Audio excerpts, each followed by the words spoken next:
All right, this video is for Doug and Richard, who are always giving us a hard time about our shop being too clean, neat and orderly. So this is, we don't usually try to stage shots, you know, to make it look all pretty like a glamour shot for a catalog. In fact, this would probably make a good shot for a catalog.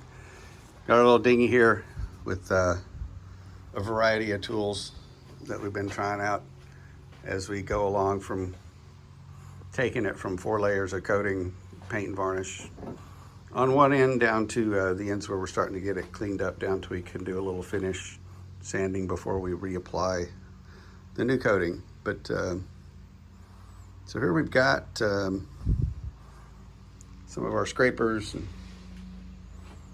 some of our other materials. But man, look at this pile of junk over here, Doug. Does that make you happy? We've got some paint, we got some stripper, we got mask and gloves and goggles and all kinds of other. We got skippers, plants that stayed out in the overnight freeze a little too long. I think our palm trees will come back, but these other, whatever those things in the back, I think they're done. Tiki torches, just, you know, for your information, we don't light the tiki torches off inside here.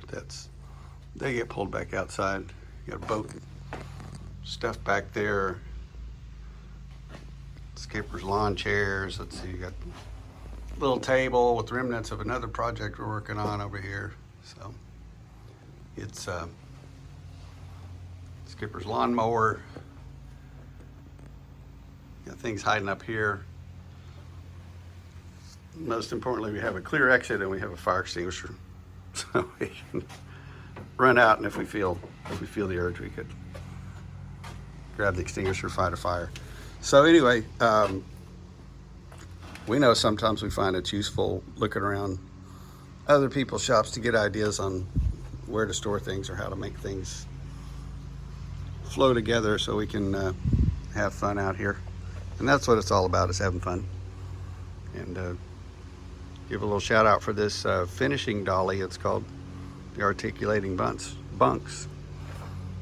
Built this to put our sunfish on, but man, it works great for little boats like this, because if you're gonna spend some time with some scraper and then later a sander, you don't want to be bending down too far or having to reach way over to get to something. So you just put on this little dolly and set this boat wherever you want, get it in a good spot. So with that in mind, we're gonna get back to work. We're gonna put on a couple more coats and a couple frames of some gel stripper and let that sit for a while, and then come back out later today and get the next layer gone.